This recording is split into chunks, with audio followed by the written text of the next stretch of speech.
antes de começarmos a falar do nosso primeiro sistema do corpo humano, que será o sistema digestório, nós vamos falar um pouco sobre os alimentos, os nutrientes, que seriam justamente o alvo do nosso sistema digestório. Os alimentos fornecem energia para nossas atividades diárias. Você conhece os principais tipos de nutrientes? Sabe que funções eles exercem no organismo? Eu tenho certeza que você já ouviu falar de proteínas, carboidratos, gorduras, sais minerais, água. Mas você sabe qual é a função de cada um desses nutrientes? Vamos lá. As funções dos alimentos. Matéria-prima para o crescimento e a renovação do organismo. Primeiramente, antes de mais nada, lembrem-se que nós todos já fomos um dia uma única célula, uma célula ovo ou zigoto. De onde veio a matéria-prima para formar novas células e para desenvolver o nosso corpo? Essa matéria-prima vem justamente dos alimentos. Então, os componentes orgânicos que formam os alimentos são os mesmos que vão vir a formar os nossos órgãos e tecidos e células. Então, a nossa primeira função dos nossos alimentos é justamente ser a matéria-prima para a formação de tecidos e músculos, tecidos, células e órgãos que formam o organismo humano.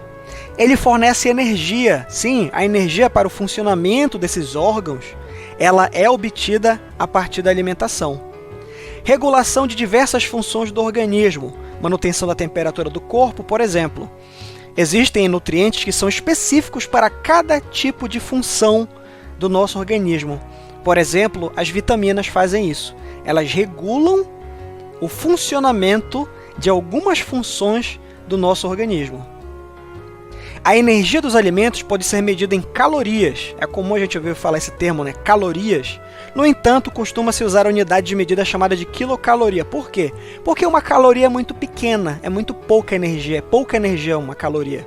No entanto, quando você junta 1000 calorias, você forma uma quilocaloria, que já é um valor mais considerável de calorias para poder fazer a medição da quantidade de energia presente no alimento. Aí aqui temos um exemplo. Nós temos aqui uma maçã. Essa maçã ela tem 70 quilocalorias. Isso é muito? Não, não é. De quantas calorias uma pessoa precisa por dia? Uma pergunta importante. Isso depende de muitos fatores. Primeiro, o peso da pessoa, se ela é maior ou menor. Você não vai comparar as calorias necessárias, a energia necessária para uma pessoa de 2 metros para uma pessoa de 1 metro de altura. A idade, o sexo, a quantidade de energia gasta por dia também. Por exemplo, se você é uma pessoa que trabalha todos os dias sentado numa cadeira, trabalhando num computador, você precisa de menos energia do que uma pessoa que, por exemplo, trabalha na construção civil. Quanto maior for o tempo de duração de uma atividade e o esforço realizado, mais calorias são consumidas pelo organismo. Então, bora entender aqui. É como se as calorias obtidas da alimentação, elas fossem o combustível do nosso corpo. Nós precisamos desse combustível, entre aspas, para que nós possamos ter energia para fazer as atividades, assim como um carro precisa de gasolina para poder andar. Então, bora ver esse quadro aqui. Ficar sentado durante 10 minutos gasta 20 quilocalorias. Então, lembrando aquela imagem anterior, se eu comer uma maçã que tem 70 quilocalorias, eu precisaria ficar quantos minutos sentado para gastar aquelas calorias daquela maçã? Eu precisaria ficar o quê? Eu precisaria ficar em torno de 40 minutos sentado. Ou seja, ficar sentado não vai gastar muita caloria. Andar normalmente, ou seja, uma caminhada normal, ela gasta a cada 10 minutos 30 quilocalorias. Aumentou um pouco em relação a ficar sentado, né? Andar rápido, ou seja, 6 km por hora, que seria uma marcha, 50 quilocalorias. Nadar, 80. Jogar futebol, 90. Pedalar, 80. E correr, 100 quilocalorias. Então, se eu comesse aquela maçã, aquela maçã que tem 70 quilocalorias, se eu nadasse por 10 minutos, eu já teria gastado aquela energia. Ou seja, eu já teria que consumir mais energia. É aí que a gente passa a ter fome. né? É por isso que é comum, depois de você fazer uma atividade física pesada, você ficar com fome. É por isso que é comum pessoas que são atletas, que costumam fazer atividade física, também serem pessoas que costumam comer muito, porque elas precisam repor aquela energia gasta durante a atividade física mais intensa. Cada alimento é formado por vários tipos de substâncias: carboidratos, lipídios, proteínas, vitaminas, água e sais minerais. Cada um deles tem um tipo de importância e de função específica para o nosso organismo, ou seja, nós precisamos ingerir uma pequena quantidade de cada um deles. Atenção! Nenhum alimento contém todos os nutrientes de que precisamos. É por isso que devemos manter uma dieta variada e equilibrada, sempre associada a atividades físicas regulares. Tá? Qual é a relação entre a prática de atividade física e a quantidade de calorias que nós obtemos na alimentação? Se você obtém na alimentação mais calorias do que você gasta durante o dia, você tende a armazenar essa energia em excesso e ela vai virar gordura no seu corpo. E isso pode gerar obesidade. Se você gasta mais calorias do que você absorve, acontece o processo contrário. Você tende a emagrecer, a perder peso, e se você tiver uma alimentação muito pobre em calorias, você pode ficar desnutrido. Então, nem se alimentar de mais e nem de menos, né, com relação ao gasto calórico que você tem diário, não pode ser excessivo nem para um lado nem para o outro. Uma vida saudável é uma vida equilibrada. É uma vida em que você se alimenta, você consome calorias de uma forma adequada às calorias que você gasta praticando atividades físicas e também que você absorve todos os nutrientes que existem, porque todos eles são importantes para o organismo humano. O alimento é transformado em partes cada vez menores, a ponto de poder entrar na circulação sanguínea e chegar a todas as células do corpo. É isso que nós vamos falar lá no sistema digestório, que é justamente a função dele. Quando você se alimenta, por exemplo, de um pão, esse pão ele é cheio de carboidratos. Se você passar manteiga nele, vai ter gordura também. Só que como é que eu faço para esses nutrientes que estão no pão chegarem até minhas células? Lembre na aula passada que a gente falou que as células são microscópicas, só dá para enxergar com o microscópio elas. Para que os nutrientes presentes no alimento se tornem pequenos, a ponto deles entrarem na circulação sanguínea e poderem ser absorvidos pelas nossas células, eles precisam ser digeridos, eles precisam ser reduzidos a partículas menores, que é o que nós vamos falar na nossa próxima aula sobre sistema digestório. A energia dos alimentos é liberada no interior das células por meio de um processo chamado de respiração aeróbica. Como é que funciona esse processo? A glicose obtida nos alimentos, ela reage com o oxigênio do ar que nós respiramos e ela produz energia para o funcionamento do nosso corpo e libera gás carbônico e água quando nós expiramos, certo? Vamos lá, vamos falar um pouco sobre cada um dos nutrientes, de forma bem rápida. Os carboidratos, também chamados de glicídios ou açúcares, eles têm como principal função dar energia ao nosso organismo. Então, se eu quero obter energia para fazer uma atividade física, eu preciso comer carboidratos. 1 grama de carboidrato, ela tem 4 quilocalorias de energia. É bastante, né? Com exceção do mel, todos os alimentos ricos em carboidratos se originam de plantas, certo? Então, de forma geral, nós vamos encontrar carboidratos e alimentos de origem vegetal. Lembra do pão que eu falei ainda há pouco, que ele era cheio de carboidrato? O pão é feito de trigo, que também é de origem vegetal, certo? Então, de forma geral, alimentos ricos em carboidratos, como nós estamos vendo aqui na imagem, eles são todos feitos de nutrientes de origem vegetal, tá? Olha aqui o pão que é feito de trigo, as torradas, os doces. Como está colocando aqui a exceção que o mel, né, que vem das abelhas, ou seja, não é de origem vegetal. Todos os outros são de origem vegetal, os carboidratos. A celulose é um tipo de carboidrato que forma a parte dos vegetais conhecida como fibra alimentar, tá? Então a celulose, onde é que eu posso encontrar a celulose? A folha de papel que você usa para escrever, ela é feita de celulose. Sim, ela é feita de celulose. Só que tem um problema. A celulose, ela é um tipo de carboidrato que o nosso corpo não consegue digerir. Os animais herbívoros, como o boi, o cavalo, eles têm bactérias especiais dentro do intestino deles que conseguem digerir a celulose, por isso que eles comem folhas. No nosso caso, nós temos deficiência na digestão dessa celulose. Por conta disso, todos os alimentos de origem vegetal, como está aparecendo na imagem aqui, as hortaliças, frutas, né, verduras, elas tendem a não serem completamente digeridas no sistema digestório e por isso eles formam o que a gente chama de fibra alimentar.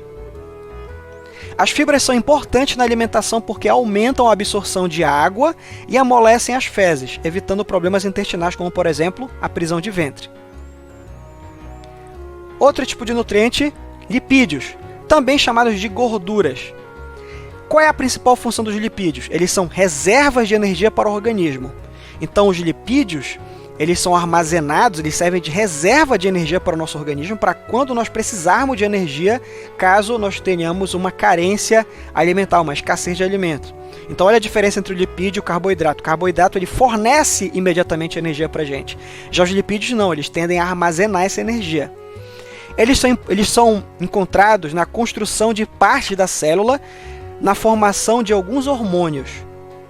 Eles servem também como proteção do corpo contra pancadas ou choques. Lembra que a gente falou na aula passada sobre o tecido adiposo, que ele protege contra choques mecânicos do nosso corpo, e também variações de temperatura. Vamos encontrar os lipídios em alimentos de origem vegetal e de origem animal também, como nós estamos vendo aqui. O queijo, a carne, né, essa capa de gordura, são fontes de lipídios de origem animal. Nós temos aqui o óleo vegetal, nós temos aqui o coco, né? Nós temos aqui, que são dois exemplos de fontes. Temos aqui, se for margarina, né, que é de origem vegetal. Nós temos exemplos de alimentos que são ricos em lipídios e são de origem animal e vegetal. O consumo excessivo de lipídios pode resultar em um acúmulo de gordura no organismo e ser prejudicial à saúde, tá? Então a gordura, nós temos que ter cuidado com o consumo dela em excesso, porque essa gordura ela pode, ao ser absorvida, se acumular nos vasos sanguíneos, e isso pode causar, por exemplo, entupimento dos vasos sanguíneos, né? Pode levar ao óbito uma pessoa. Proteínas. Vamos ver agora algumas funções das proteínas. A principal função delas é a construção do corpo. Como assim a construção do corpo? Basicamente, todos os órgãos do nosso corpo são formados de proteínas. O nutriente, seria a molécula orgânica mais abundante do nosso corpo, no corpo humano. Elas são importantes na formação de anticorpos e muitos hormônios. Elas têm um papel fundamental em todas as reações e transformações químicas do organismo, no caso das enzimas, que são tipos de proteínas.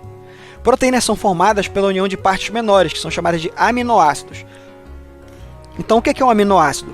Um aminoácido ele seria uma parte menor que, ao juntar-se vários aminoácidos, eles formam uma proteína. E aqui nós temos um exemplo de cadeia de aminoácidos que formam proteínas.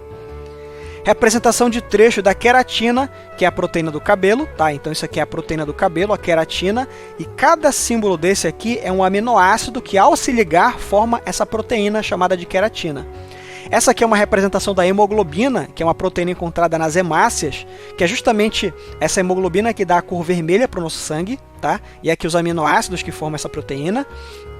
E essa aqui é a representação de um trecho da miosina, que é uma proteína dos músculos, tá? E aqui os aminoácidos que formam essa proteína. Existem 20 aminoácidos na natureza. Esses aminoácidos podem ser divididos em aminoácidos essenciais e os não essenciais. Os aminoácidos essenciais, eles são aminoácidos que eles não são produzidos no corpo humano. Alimentos de origem animal são, em geral, fonte completa de proteínas com todos os aminoácidos essenciais. Tá? Existem 20 tipos de aminoácidos da natureza, sendo que alguns deles o nosso próprio organismo produz. E existem alguns que o nosso organismo não produz. Esses que não são produzidos pelo organismo, eles são chamados de essenciais. Mas uma combinação de alimentos vegetais pode suprir boa parte das nossas necessidades proteicas. Então é por isso que é importante a gente se alimentar, nós nos alimentarmos de alimentos de origem animal, porque eles são fontes de aminoácidos essenciais ou seja, são importantes para a nossa sobrevivência e para o funcionamento do nosso corpo. No entanto, né, como nós sabemos, tem pessoas que não se alimentam de alimentos de origem animal, como exemplo dos vegetarianos e os veganos. Eles podem, a partir da combinação de alguns alimentos vegetais, suprir parte, né, dessa necessidade proteica que o corpo humano tem. Vitaminas. Para muita gente que acha que vitamina dá energia, não, vitamina não é fonte de energia. Já vimos que as fontes de energia são as gorduras, que são os lipídios, e os carboidratos. As vitaminas são reguladoras e controladoras das atividades da nossa célula. Por exemplo, a vitamina A, ela mantém os tecidos epiteliais saudáveis e age na visão. Aqui alguns exemplos de alguns alimentos que têm vitamina A: ovos, leite, fígado, manteiga. O organismo pode fabricar a vitamina A a partir do beta-caroteno, que é encontrado em todos esses alimentos de origem vegetal aqui, né? Hortaliças, o mamão, algumas frutas. As vitaminas do complexo B, elas agem em muitas reações químicas, principalmente no processo de respiração celular. E nós temos toda uma série de vitaminas que formam esse complexo. Nós temos a vitamina B1, a vitamina B2 e B6, a niacina, a vitamina B12. Você pode perceber que todos os tipos de alimentos que nós consumimos diariamente, eles têm boa parte dessas vitaminas, certo? Então você fazendo uma alimentação variada, você vai obter a maior parte desses alimentos, dessas vitaminas. A outra parte, caso você tenha algum problema, você se alimente pouco de algum tipo de nutriente, você pode complementar com suplementos alimentares que são vendidos em farmácia. A vitamina C é importante na manutenção dos tecidos conjuntivos, é o ácido ascórbico, a vitamina C. Você vai encontrar basicamente em frutas cítricas. Vitamina D facilita a absorção e o depósito de sais de cálcio e fósforo nos ossos. Então, a vitamina D é muito importante para a formação dos nossos ossos. Você pode ver que o ovo está se repetindo em várias vitaminas. O ovo é um alimento que tem muitas vitaminas. Aí aqui você tem a sardinha, você tem aqui a manteiga, que também tem vitamina D. Vitamina E, importante na manutenção dos glóbulos vermelhos, que seriam as células do sangue. Ele é encontrado em óleos vegetais, cereais, leguminosas, laticínios, ovos e hortaliças com folhas verdes. A vitamina K, ela auxilia na coagulação do sangue, que seria aquele processo de estancamento de um sangramento, quando forma aquele cascão quando você tem uma ferida. Ele é encontrado em folhas verdes, batata, ovo, óleo de soja, tomate, fígado e leite. A vitamina K, ela também pode ser fabricada por bactérias que vivem no intestino grosso. Essa imagem aqui está mostrando um médico, né? Todas as vitaminas são encontradas nos alimentos. Comprimidos só devem ser tomados sob orientação médica, certo? Nós sabemos que ao ir à farmácia existem vários suplementos alimentares que são fornecidos e vendidos lá. A maioria deles você não precisa comprar para consumi-los, né? A própria alimentação regular, ela já vai te fornecer todos esses nutrientes. Então, caso você sinta alguma coisa, você vai ao médico e o médico vai lhe examinar e lhe orientar o consumo de alguma vitamina presente em farmácia, porque é muito comum as pessoas caírem, né, serem convencidas por aquelas propagandas de tomarem aquelas vitaminas, de A a Z, de A não sei o que, a vitamina da alga de não sei de onde, vitamina disso, vitamina daquilo, quando na verdade é só enrolação. Você não precisa dessas vitaminas, você precisa ir ao médico e o médico vai lhe orientar. Na verdade, isso aí é um grande comércio que existe em que engana as pessoas achando que elas estão comprando saúde, quando na verdade elas estão consumindo coisas que elas não precisam consumir. Um outro nutriente importante, talvez o mais importante de todos, é a água, né? A água que você obtém ao se alimentar, afinal todos os tipos de alimentos têm água dentro da sua composição, ao tomar líquidos como leite, sucos e outras substâncias líquidas, e ao tomar a água propriamente dita. A água, ela tem diversas funções no nosso organismo. Vamos lá, algumas delas. Ela promove reações químicas necessárias à manutenção da vida, só são possíveis se as substâncias estiverem dissolvidas na água, ou seja, uma série de reações químicas que são essenciais para a nossa vida, elas só acontecem se tiver água no nosso organismo. É por isso que nós não podemos ficar sem consumir água durante o nosso dia. Nutrientes e outras substâncias são transportadas dissolvidas na água do sangue. Substâncias eliminadas pela urina são dissolvidas em água. Então a água ela é meio que um faz-tudo no nosso organismo. Ela serve para diversas coisas. A água ajuda a regular a temperatura do corpo através do nosso suor. A água corresponde a mais da metade do peso do nosso corpo. Para você ver o quanto de água tem no nosso corpo. A água representa cerca de 80% do peso dos alimentos. Então, cerca de 80% em média de todos os alimentos que nós consumimos, eles já são feitos de água. Então você se alimenta normalmente e você complementa o seu consumo de água bebendo água regularmente. É sempre muito importante você fazer esse controle do consumo de água, porque às vezes nós não sentimos sede devido a estarmos entretidos com outras coisas ou devido a estar frio, mas nós precisamos beber água porque o nosso corpo perde água constantemente, mesmo quando nós não estamos fazendo nada. Nosso organismo necessita de pequenas doses de sais minerais. Para concluir aqui nossos nutrientes, nós temos os sais minerais, nós não precisamos deles em grande quantidade. O cálcio e o fósforo eles formam os ossos e dentes e atuam no funcionamento de nervos e músculos. Eles são encontrados nos alimentos abaixo: queijo, leite, algumas hortaliças, leguminosas e ovos. O ferro forma a hemoglobina, que é uma proteína encontrada no nosso sangue, que transporta o oxigênio no sangue. São encontrados nos alimentos abaixo, no caso fígado, alguns tipos de carne, ovos, alguns grãos, como feijão, hortaliças, você vai encontrar o ferro. Sódio, potássio e cloro influenciam no balanço hídrico e atuam no funcionamento de nervos e músculos. O sódio e o cloro fazem parte do sal de cozinha. O potássio é encontrado nos seguintes alimentos: feijão, hortaliças, algumas leguminosas, cenoura e etc. Assim como acontece com as vitaminas, é comum você, ao ir à farmácia, você encontrar aqueles suplementos alimentares com esses sais minerais. De novo, não quer dizer que você não deva consumir esses sais minerais, mas se você tiver algum problema, você deve ir ao médico, se consultar, e o médico vai lhe indicar qual sal mineral ou vitamina você precisa ingerir para resolver os seus problemas, tá? Muitas vezes você vai lá e compra aqueles suplementos de vitaminas ou sais minerais que o seu corpo nem sequer precisa. E o pior de tudo, o seu corpo nem sequer armazena esses nutrientes. Ou seja, você ingere eles saem com a sua urina. Isso você gasta um dinheiro desnecessário, você alimenta uma indústria que não beneficia nada, porque ela é uma falsa indústria médica, e você acaba sendo prejudicado porque você gasta o seu dinheiro à toa. O iodo faz parte dos hormônios da tireoide, que controlam a produção de energia e o crescimento do corpo. Existe uma lei no Brasil que ela obriga a adição de iodo ao sal de cozinha. Essa imagem que nós estamos vendo aqui é uma doença relacionada à carência de iodo no nosso organismo. Ela é chamada de bócio e ela é causada por um aumento da tireoide.